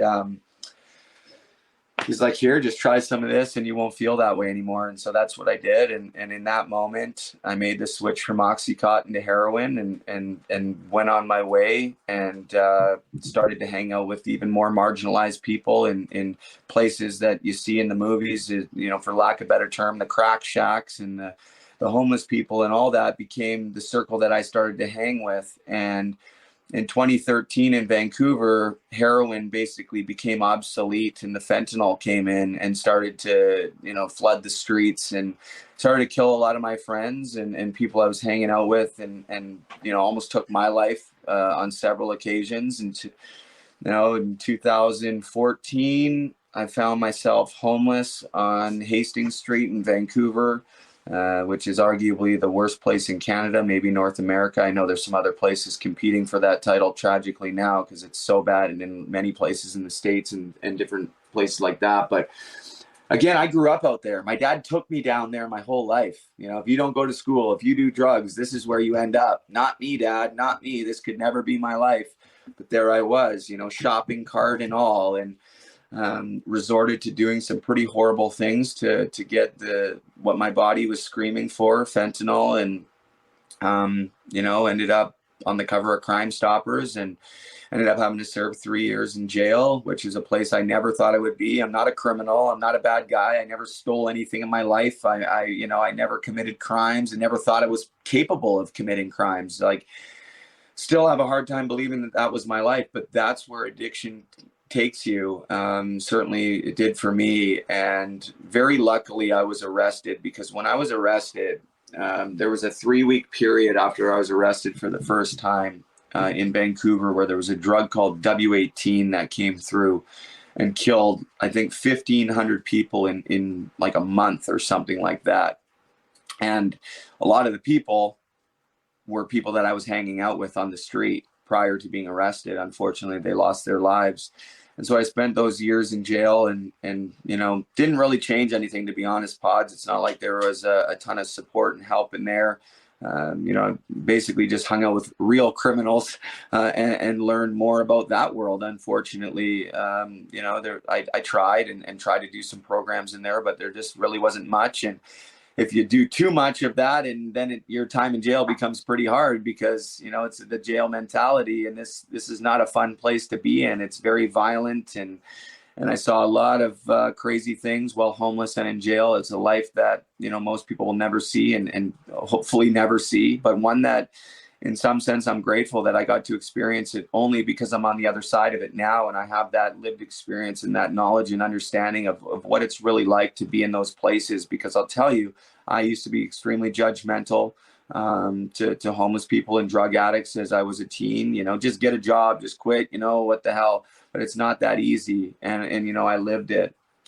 Just to kind of fast forward, when I got out of jail there the last time, I was in Ontario now, and I had moved to Muskoka once I got out of jail, and kind of went down a bad path for the first 3 months, and I don't talk about that much, but there was a 3-month period of time where I kind of fell back into that old lifestyle, until one night I had this crazy epiphany where I was, I was about, 2 weeks sober, and, my mind was so scattered. I was coming off 10, 11 years of hell, hadn't had skates on in close to 10 years. I think it was 9 years. And, I was going to go off and do something that wasn't great, let's just say. And I was going to do something, and I just had this thing come over me where I started to have a conversation with myself where it was like, you're really going to go do this? Like, what the hell are you doing with your life? Just go home and your life will get better than you've ever could have imagined. And I didn't know what that looked like, but I listened. For once in my life, I listened to my intuition. I went home, and while I was in jail, actually, or just after I got out, the Swift Current Broncos actually sent me a pair of skates, a Bauer APXs. This was back in 2017 or whatever it was, 2018 when they sent them originally, 2019 maybe. Custom extended white tongues, like my skates from my specs from when I played. And they said, forget about your old life, get back on the ice. And that's sort of what I did. I didn't put them on right away, because I'd had them probably for a year before, but I ended up, it's a kind of a convoluted story, but let's just say that I put them on and skated down the driveway that was ice and right onto a lake for the first time I skated in close to 10 years. And in that moment, I knew that I needed to do something with hockey, because I felt free. It wasn't about trying to make the NHL. I knew those days were long gone. It wasn't about trying to do anything. I felt so much peace when I was on the ice. I didn't have a stick. I didn't own a stick. I didn't have gloves. I didn't have anything. I literally was on welfare with nothing. Didn't own anything except for my skates and like one pair of pants and a sweatshirt. Like, that's all I had. But I knew I had to do something. But what? How am I going to coach? How am I going to do anything with this crazy history and all the horrible things that I had done? Just going to take another short break here from the episode with Brady Leavold and episode 106 to share another great testimonial. This is a client that graduated the Peak Potential Project not so long ago, and actually has now joined my group coaching program and is thriving, continuing to thrive in that program. That's a fantastic group of young athletes that I haven't really talked much about, and I guess I don't really need to right now either. But Lucas is his name, and Lucas joined me, and he did have some performance issues. He was not playing his best hockey. He was not confident on the ice. He hadn't scored in 16 games or something. I think that was what it was. 16 games he hadn't scored in. It was tentative. He was a hard worker and with a high skill set, but just was absolutely petrified before games about making mistakes, and quite literally would go through worst case scenarios as part of his, unplanned pregame preparation process. So he was frozen stiff by the time he got on the ice. He was petrified to extend himself, to try new things. He was in fear, and obviously was not playing his best hockey. And that's where we started. And they decided to get involved, and they took the Peak Potential Project. And this is a letter from Mom. Hi, Jason. I just wanted to share some positive feedback that Lucas received this week. My parents were in town and were able to watch his 2 games. After his league game on Sunday, my dad mentioned to him that it was the best he had ever seen Lucas play. Additionally, after practice yesterday, Lucas's head coach came up to him and stated that there were two great hockey minds in the stands for the game on Sunday. He didn't explain who these gentlemen were, but apparently they passed on positive feedback to the head coach, specifically on Lucas's performance. This likely would not have happened had they watched him play earlier in the season. They would have seen a skilled player that works hard, but it would have been overshadowed by visible frustration and a lack of confidence. Needless to say, we are so grateful for your program. Lucas is so much happier than 2 months ago, and he's finding pride in his play. This legitimately is 8 weeks later. 16-game goalless streak, in the dressing room, thinking about all the worst-case scenarios, scared to make a mistake, easily frustrated on the ice, visibly bad body language, to being the star of the weekend, the best the grandparents had ever seen him play, that other people in the stands are picking him out as a premier player. And this is probably the most important part of the whole thing, he is so much happier than he was 8 weeks ago. Like, the impact this can make is enormous. And for the value, I mean, like I said, if you take this as a team, it's $300 a player. Is that letter worth $300? If you take it as a guided mission, it's $1,000. Is that letter worth $1,000 to have a happier kid who's now performing and thriving, that is getting picked out of the crowd, that is not fearful of making a mistake, that is not petrified before he goes on the ice? Obviously, everyone has different results, but some of these are so dramatic that I need to be sharing them more. And like I've said before, I think that I need to start reading these because I get these, and they're not one-offs. Like, these things happen very consistently, and it just gets me excited about, the growth of what I'm doing and about the message that needs to get out there. Like, they're both obviously needed, right? Like, our kids need these tools. Our players need these tools. They need to be given some of these strategies and the support required to implement the strategies so they can thrive, so they can be confident, so they can be happy, so they can enjoy the sport more, so they can build confidence in themselves that they can handle their business. And when we build amazing humans that can handle their business, they're going to be better hockey players, and we leave the sport in a better place. So thank you so much for sharing that. Thank you to Lucas for being a willing participant. I always congratulate my players, because those that go all in and those that jump in with 2 feet and actually apply what it is that we're working towards, and they implement it and they work on it, they deserve all the credit in the world, and they deserve the fruits of their labor, because that is being committed to the process. And that is one of the things that I teach them in week 2, is about getting committed to the process. And when they fall in love with the process, they fall in love with what it takes to have a growth mindset and what it takes to get to where you want to go. And good things are going to happen. So once again, thank you for sharing that letter with me. And Lucas, thank you for going all in. And I wish nothing but the best for you the rest of the way. And we should get back now to the conversation with Brady Leavold.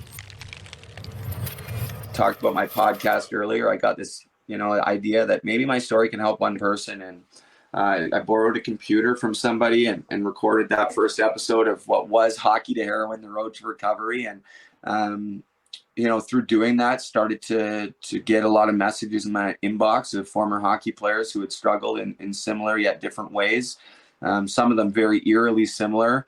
And to further that, I started to hear stories of hockey players who had lost their life to suicide, to overdose. And the numbers still today, as I sit here, I'm aware of 98 hockey players who have died from suicide or overdose. And again, I don't blame hockey for it all. I think hockey certainly plays a role in some of it. But I just wanted to use hockey as the vehicle to really break down the barrier to injury for these conversations to take place. Because when I was going through it, I certainly felt like the only hockey player who was really struggling. And boy, was I wrong. I Found out my roommate from my time in the American Hockey League had died of an overdose. My coach, my first year pro, had died of an intentional overdose. And so I realized that hockey was no exception. And again, this happens everywhere, to firefighters, to police officers, to lawyers, to doctors, to hockey players, to homeless people. It's affecting everybody in some way or another. And I wanted to do something about it. I continued my podcast and then, started a clothing line with messages like mental health over hockey. And what we do as part of our stuff is we put a name of a hockey player. So I have Emily Mada, who tragically took her own life in 2022. In my hat, I have Daniel Miner, who played for the Barrie Colts, who died of a fentanyl overdose in 2021. So now, like I said, there's 98 hockey players in our database, ranging from retired NHL players down to 14-year-old girls and everywhere in between. And, we have a nonprofit side of that as well that we're building to really, hopefully support not just hockey players, but coaches and parents and even fans and anybody that sees it. It's not just, it was originally just supposed to be for hockey players, but I realized that, nothing should be just about hockey. This needs to be about humans. And if we can use hockey as the vehicle to really ignite the change in these conversations and to allow people to find healing in whatever way they need to find it, it just comes down to supporting one another and being there for one another. Because I felt like, even though there was people along the way that helped me, I really did feel alone. And I felt, a lot of these guys that, I thought were my brothers, that I played with, I felt, and again, I don't know what it's like. I kind of know what it's like to be on the other side, where you just feel like you can't have somebody like that in your life, so you cut them out. But I just don't think anybody knew how to really understand me or to try to help me or to even want to help me, because it was so maybe foreign and scary. But in the end, it's not, because it's happening everywhere. There's 2 former BCHL hockey players and 1 former WHL player right now that's homeless on Hastings. One of them's a good friend of mine that I've tried to help and now I can't find. A couple guys I know that are in jail and hundreds more who are struggling with mental health and addiction issues. My inbox is flooded every day, with primarily hockey players who are struggling. And I just really wanted to be a part of the solution, using my story and bringing people together so that, we can start to save lives, certainly here in the hockey community. So that's sort of a long story short. And now I think, but maybe your listeners don't know, I do keynote speaking. I'm back coaching hockey. I have my own skills business that, I run ice, do team practices, individual stuff. And I've been very, very fortunate that I was brought into the Muskoka Hockey Group last summer, which is spearheaded by Sam Gagner, but got to be on. We lost. Oh, there we go. I get to be on the ice with some of the best players in the world. Guys like Sam Gagner, Bo Horvat. I was on the ice with John Tavares, and the list goes on. Kevin Ball, Matt Luff, and just to be in that environment again, being on the ice has been such a gift, and a place where I never thought I could get back to. I coach young boys, young girls, and I've really found that parents and associations actually are being a lot more open-minded with this and realize that a guy like myself with a story, and we all have a story that can help, because we all have that experience one way or another that we can share with the next generation, whether it's hockey or outside of hockey. But it's been it's been awesome to see the reaction and understanding of parents to say, hey, we do know that this can happen to anybody. And we actually want you to be around our kids and to share your story and to be a mentor and to be, just to be there and in hopes of helping one person not go down that same path, or, maybe not the same path, but one person who may be struggling, who feels like they can't tell anybody. Well, it's so important for people to feel like they can be vulnerable, because that is what saved my life, is vulnerability and asking for help and sharing. Started with one person.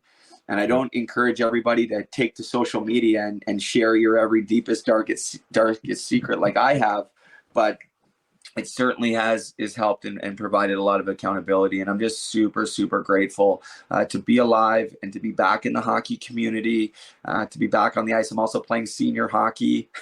I'll tell you though, back playing senior hockey, I feel old. I feel slow.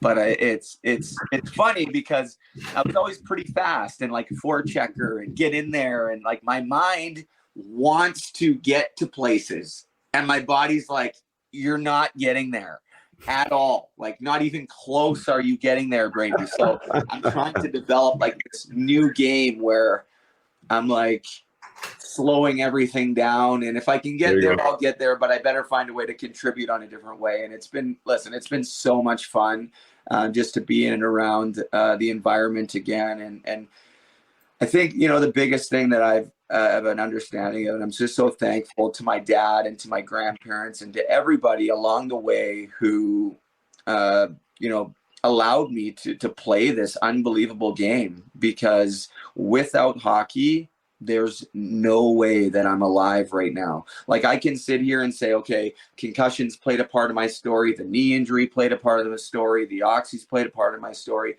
But I'm telling you that hockey was what saved my life time in and time again. Like my whole childhood, though maybe it was a healthy, unhealthy addiction to hockey.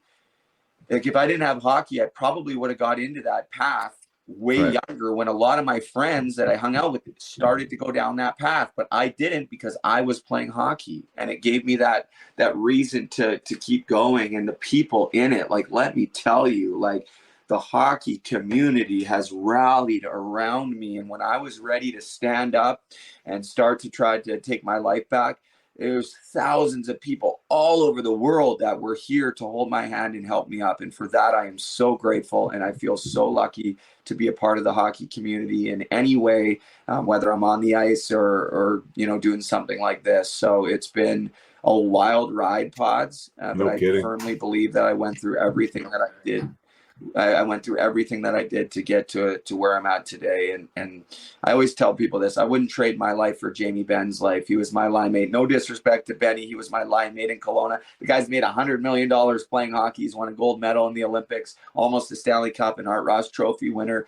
But I just wouldn't. I don't have a ton of money, but I know what my purpose is. And I just feel very fulfilled. And that's something that I never felt this level of fulfillment when I was playing hockey, because I think hockey, our journeys are individual, whether we like it or not. And it's all about, my next contractor. Am I going to make this team? And even though, you know what it's like to be on a team, like we're teammates, but let me tell you, we're competing against each other for positions, for power play time, for penalty kill. And it can be healthy and it can be fun. It can be great. But my life isn't about what I'm trying to accomplish anymore necessarily. And it's just trying to be a part of something bigger than myself. And that's been the answer for me. And that's where I've found a ton of healing and growth and purpose. So hopefully that wasn't too long, but I could talk about this all day because there's so many layers to my story. No kidding, man. I just let you run there because that's just what I do anyways. You want to speak, you speak, you get to be the guest. So I love hearing all that. I just can't believe, like, if I got it right. So you get out of jail, and I think, I don't know, curious for me, and maybe the listeners are too, you're kind of doing your same things again. You have this epiphany in the wee hours of the morning, it sounds like, and then some skates show up on your door from Swifty. Like, how the hell do the Swift Current Broncos find you to send you skates? Yeah, so put them on? That just seems so crazy. It's kind of like, if you really want the details, what happened is that I went to jail for 2 years in BC. Thank you, Jenna. And when I got out, I moved to Ontario. And when I did, they sent me a pair of skates. But I never put them on. I had them for probably a year. And actually, who did that? Like, that's like such an awesome gesture. Like, how did that happen? Do you know where that came from? It was a trainer, I guess, that was my trainer. He no longer works for the team and probably could have gotten some trouble for doing it. Who knows? But it really saved my life. And actually, I'll tell you the true story. So actually, when I had them, and I ended up getting into some trouble in Ontario. So 2 years in BC, I went to jail in Ontario for a year. I always just say 3 years because it takes so long to explain the story. Yeah. But they sent them to me when I got to Ontario, and I never even opened them, took them out of the box. It was too painful. And actually I went to jail, and somebody actually took them and pawned them in a pawn shop.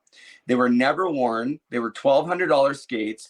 They were in the pawn shop the entire time I was in jail. And when I got out of jail, I went to the pawn shop and they were in the front window in the box with my name on it, with everything, for $75. For $75. And I didn't have the $75 to get them out.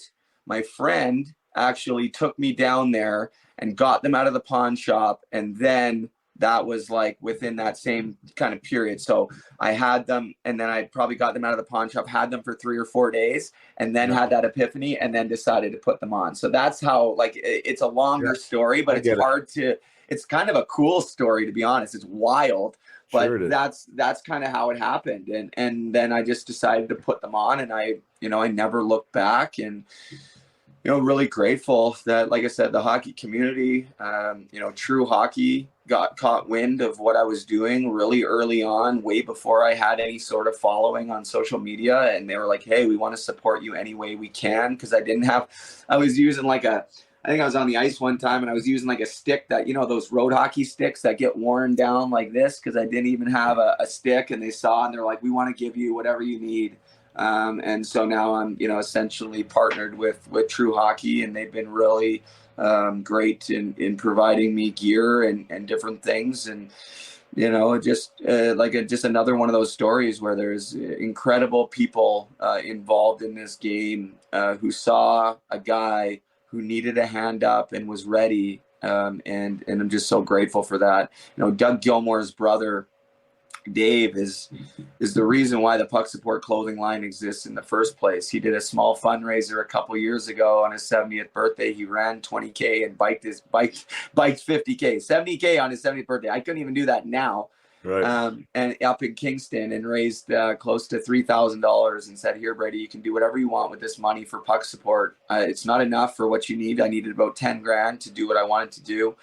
And I didn't know what to do with it. And that's when I went out and bought a heat press and a vinyl cutter, and self-taught myself how to build a website and do e-commerce and make clothing and all that. So without Dave Gilmour doing that, Doug's older brother, I had no idea. That was really one of the first people that helped. Even somebody, he hates when I say this, but a guy because I never really talked about it because he told me not to, but I'm going to out him on this one. No one knows this. Ryan Thorpe. I don't know if you know Thorpe at all. He was drafted by the Canucks many, many years ago. Played a little bit of pro hockey, but he saw what I was doing. And I remember I was doing my podcast from a borrowed computer, and that computer was old, and I ended up breaking it or something, and it wasn't working anymore. And so I took to Facebook just saying, hey, and the reason why I did this was because it was about 10 episodes in, and when I started my podcast, and then I was going pretty hard, like twice a week. Now all of a sudden I don't have a computer. So I had to make it this post and say, hey, I have issues with the computer. I don't have a computer. I'm working hard at getting a new one. I just want everyone to know that I'm not going anywhere, because all of a sudden if I disappear, people think I relapsed or whatever. Right. Well, guess what Thorpe did? Thorpe sent me a couple $1,000 so I could get a MacBook and still have that computer, still have it today. And, there's been a lot of people along the way. Other people, I had no teeth when I started, hockey injury. But I didn't have teeth, right? I lost my ones when I was homeless and everything else. And there was a couple people that came together and was like, hey, we want to help get your teeth fixed, right? People in the hockey community. And so I'm just, there's been literally gifts that have fallen from the sky. And I'm just so grateful to the game of hockey and the people in it. I just don't know where I would be without it. I do. I know where I'd be. I wouldn't be here. That's for damn sure. Goodness gracious, I got so many notes, and I want to get to them. We're going to have part 2, I think. Of course, anytime. I'm supposed to be on another call. But yeah, there's this even the sobriety aspect. Or you said you've been sober now, and I don't even know what sober technically means. For you, maybe we get into that. But for 3 years, and that whole hockey sky, I want to talk about how does that it was a decision essentially. Well, maybe I asked the question now, but is that what it was? Was it a decision? Because it sounds like it was just like you turned on a light switch and said, no more.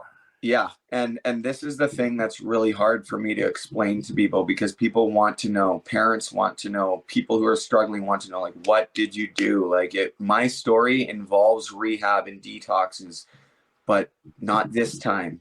I tried all those things, and I believe fully that every time I did anything like that, I acquired some new tools to put in my tool belt. Whether I was going to use them now or later, I acquired these tools through the work that I did. So it wasn't for nothing, let's say, all those times. Even though I wasn't able to maintain a long-term recovery, I was still learning as I was going. But you talk about this, I cannot explain it. Or that night, that epiphany where I was going to go literally do something that was criminal, because my mind was so scattered and I had no money and I didn't know what I was doing, and I was going to go do something. And it was just like a voice was talking. I sound crazy saying this, Pods, but it was like, turn around, go home. You don't need to know what's going to happen, but your life is going to be better than you ever could have imagined. And then that was the next day. I put my skates on. A few days later, started my podcast. And from then, it became about purpose. I was driven. The messages I was getting, the people that were reaching out. Sportsnet did a story. Sports Illustrated did a story. And now all of a sudden I have this accountability because I've outed myself with my story. And I'm like, oh, I got to keep going. And I felt, I'm getting family members who had lost loved ones to suicide and overdose, who are like, we can't believe you've made it out of this. That's all we wanted for our son. And now we're looking to you. And so it provided this accountability piece. But the other side of that is, when that happened, I also knew that I was going to have to revisit 5-year-old Brady, and I was going to have to do some therapy surrounding that sexual abuse. And I mentioned this earlier, I'm going to have to go back and revisit it, 2.5 years later now. But I did, 6 months of, a couple times a week where I was talking to somebody and working through that. And that gave me the strength, because that was the big piece for me that was really keeping me sick. Because you talk about being authentic, and I wasn't going to sleep every night worrying about, the lies that I was creating for myself, and putting on these masks of this person that I did that for so many years. I'd walk into the hockey dressing room and I'd try to be whatever I had to be there. And, I was in jail. I try to be whatever I had to do there. I'm homeless. I got to, put on a mask there and try to act a certain way, and make sure nobody really knows what's going on with me. But once I was able to start to talk about that, it just felt like this weight was taken off my shoulders, where it was like, you don't need to use drugs or alcohol anymore to deal with that. The other side of that is, let me tell you, it's been a struggle over the last 3 years, because I still have severe mental health issues. I still have trauma. I still have triggers. I still have really hard days. Actually, February was probably the worst month in 3 years that I've had, this past February, where, it wasn't about like, oh, I'm going to relapse, because that was never a question for me, but it was really low, where I started to have those really negative thoughts about questioning what I'm doing. Why am I still here? And I think a lot of people that I've talked to had a really tough February. And now, the sun's out, and I have a beautiful, not just on the outside, but on the inside partner who I can talk to and share things with. And for me, that's been a game changer. It's not just her, but other people in my life.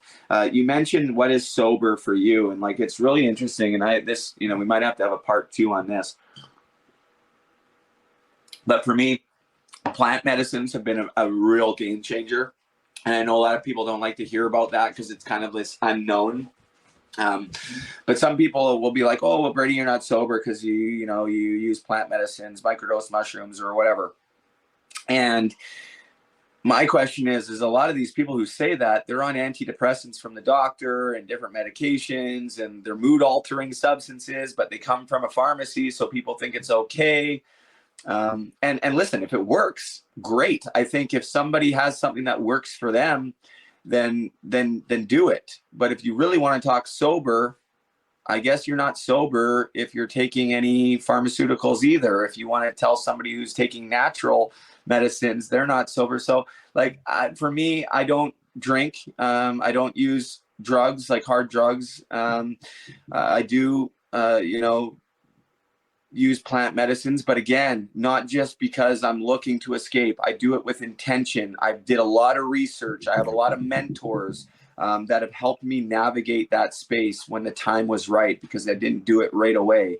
It was something that I, tried for myself because I had exhausted every resource and every medication from the doctor, and things just weren't working for me. So for me, I needed to explore other options, and I'm so glad that I did. Having said that, I always tell people, never do something just because somebody else is doing it. Make sure that you put yourself, and that goes for like medications. Like, I wish I would have researched Oxycontin when the doctor gave it to me all those years ago, but I didn't question the doctor because I thought, doctor knows better than me. What the hell who am I to question what a doctor is going to prescribe me? I don't know anything about it, but I should have done more research. And I want everybody to advocate for themselves a little bit more, to ask questions, and just, I don't know, for me, I try to really stop and think about the choices that I'm about to make, because for me, I made too many choices that were just like, yeah, I'm going to do this without thinking about the consequences. So everything that I do in my life, and is because it's long and thought out, especially with the medication side and the things that I use in my life for my recovery. It's because I've researched and had conversations, and I know what has worked and what hasn't worked for me. But again, for me, like, medications are not always the answer. It's like, we live in a society, Pods, where it's like, oh, you're feeling depressed, here, take a pill, right? But it's like, why are we feeling depressed? Like, why? Well, what is it? And we can go back to the mindset and going back to, like, actually going back and working through those traumas and getting getting ourselves to a place where we're not reliant on trying to just escape from the problem. Like, it's the old adage of, if you see a bunch of kids floating down the river drowning, you're just going to continue to pull them out one after the other. It's going to get exhausting until finally you're like, hey, I need to go to the top of the river and figure out how they're falling in the first place. Teach them how to swim, buddy. Exactly, right? And so that's where this comes back to. And for me, my recovery, my life, it's not perfect. I'm not 100% happy with the way it is. It's much better than it was where I was. I was an IV drug user for 8 years. Like, my scars tell the story. I'm no longer doing that. I have a better life today than I've ever had in my whole life, better than I ever could have imagined. But I still know that it's always going to be progress. I'm looking for progress. I'm trying to continually get to a place where I'm just okay with who I am, and I'm not having to take a pill to feel better or whatever. But I've also accepted the fact that maybe this is what I need to do for me right now, so that I can get to a place of greater healing and understanding of who I am and what I need to do for myself, and just trying to enjoy the process. And it's not necessarily about the destination now. It was always about the next contract or the next team I'm going to make or the next training camp I'm going to. And it's always this next. And I'm really just trying to learn how to enjoy the moment, be present. It's hard with technology and cell phones, and I'm addicted to my phone now. And I can say that. I think a lot of us are. But I'd rather be addicted to my phone than addicted to drugs. So I'm a work in progress, buddy. Hey, well, you know what? And the fact that you're bringing everyone into that work, I think is, that's why it's so compelling. And I try and do that even with my work, like there's areas of resistance that I lean into. I try and share that. I think that, like, being that authentic, real, helps. And especially with where you've been and where you're getting to and the people that you're bringing along with you, I think it's super admirable. And yeah, man, like we talked about the mindset aspect of it. And I alluded to earlier, like the difference between mental fitness and mental health. And I think they're connected. I think for me, I think mindset dictates mental health. You talked about decisions. I think these micro decisions all the way along, like the more empowered we can keep adults as well. But we work with amateur athletes, we can empower them to make these decisions, that they step away from those decisions and feel good about what they did. Every time they make that one decision, right, you're building self-belief, you're building confidence, you're building awareness. I really do believe that giving them the tools early on not only makes them healthier and, more engaged citizens, makes them better athletes. And it's just something, we're both doing it from different angles. And this testimony is ringing in my ear. This girl, this 18-year-old girl that just took the course. She was like talking about how it helped her on the ice. But then the part that like really like spoke to me was her ability to say, the way I can the tools you gave me to be able to manage my thoughts, now I have less bad days. Like, and I was just like, I mean, it sounds kind of soft, but it's like, isn't that kind of like really impactful, having less bad days? Unbelievably impactful. And I would encourage you to share those testimonials because that's your work, man. That's the tangible evidence that you have of what you're doing is working. And I know we're probably going to get going here soon. I'm a big believer in collabs and doing things together. There's something in me that's saying, like, I think there's going to be a time where you and I need to collab on an event where I can share my story and you can share what you do, and we can directly correlate like the like resiliency and mindset and how I didn't have that and where that took me, and then how important it is to develop that. And that's where like you can kind of come in and teach that. It's something for you to ponder, but I really think that there would be an opportunity for us both to do what we love and to say, look, this is what it was like and my story can be it seems a little extreme, and in some cases it is. But if I told you the amount of hockey players that lived a similar life or are currently living a life that like I was living, it would blow your mind, man. So it's not. I thought it was like the black sheep, the one guy who didn't. That's how I felt, and it's not. But there's a lot of people who are really struggling, and I believe there's a lot of young athletes right now who are struggling with their mindset, and because of that, it's making them struggle with their mental health, and then that is where it becomes dangerous.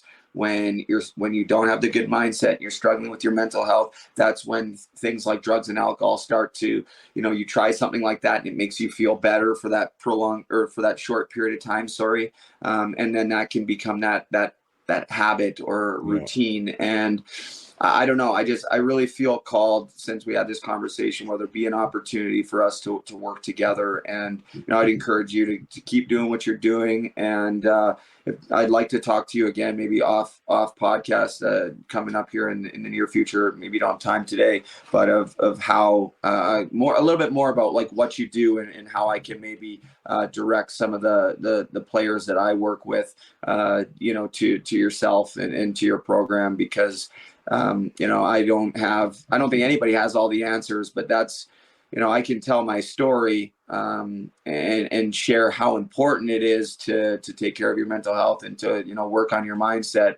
But I don't have that course. I don't have that knowledge. That's not what I do. But I know there's a ton of people that I work with and talk to that could really benefit from doing your course and working alongside you. So, I would love to talk about that more down the road. I love it. Yeah, I'm all in. And if there's anything I can do to help support you or your brand, man, like you could reach out anytime. And where are you in Kelowna? Vernon. Okay. Cedar Ridge, right in between. Lucky. I love it up there. My dad's actually got a place over by Parker Cove on West Side Road there. Oh, sweet. Yeah, so I haven't been up there for many years, but I used to spend my summers on Okanagan Lake, and it to me is my favorite. The Okanagan is probably my favorite place in the entire world. I mean, we'll talk offline for sure. And I think we probably should have a part two. I'm doing a small player series too. Like I'm doing something like that speaks to the players, light developers, right? And the disadvantages they have, but the advantages that also can be, and to help them with the mindset around that. So I'd love to get a piece with you from that later. For sure. What else is interesting? Just even like the whole social structure, like that's not hockey related. That's just the human in me. Like, you having an inside look at what that looks like and what the answers are from the government, and nothing seems to be working. It sounds like there's not much rehabilitation involved, and I'd love to talk about that. Even like the vulnerability side, and yeah, there's just so many things that like are coming up. The overwhelmingness that you must feel from like having people reach out to you that you're supposed to solve their problem for them just because you're sharing yours, right? Like, oh man, there's obviously, there's so many things that like my head's going to, but I do got to run. But and by the way, with your collab, think about this for a little bit. I'm thinking of having a what I'm calling right now in my head a mindset summit for like whether it be a weekend or like a week-long thing where I obviously I'd have a piece in it, but I want to bring in collaborators to share their story and have it be about mental fitness / mental health.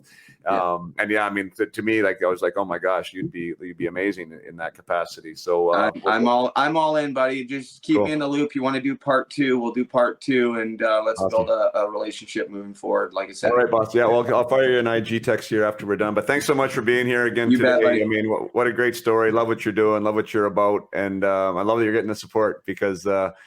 Isn't that kind of really, that's interesting because that's sort of an underlying message of everything, right? Like your vulnerability has allowed you to allow people to help because people do want to help, and I think that's an unbelievable message. And now you're able to help more people because people want to help you. So connections, people out there, connections, the more connections we make, some people in business call it networking. I call it connections. I mean, like, I'm a better person for this conversation for sure. I know something's going to happen from it. So by all means, follow our lead, have some conversations out there. And Brady, thanks so much for joining us. Thanks, Pods. Thank you so much for joining us today for that conversation. Brady and I really enjoyed it, and I hope you enjoyed it too. I think it's a message that needs to be not only said, but Brady's story needs to be told, and Brady needs to tell his story. And the more he tells his story, I think the more he keeps it connected to him. And I think it's some form of therapy for him as well. So I know that he benefits. I know I benefited. And I hope you, my podcast listeners, benefited from hearing his perspective on such a tragedy, but also such a awesome reclamation, for him to be doing what he's doing right now.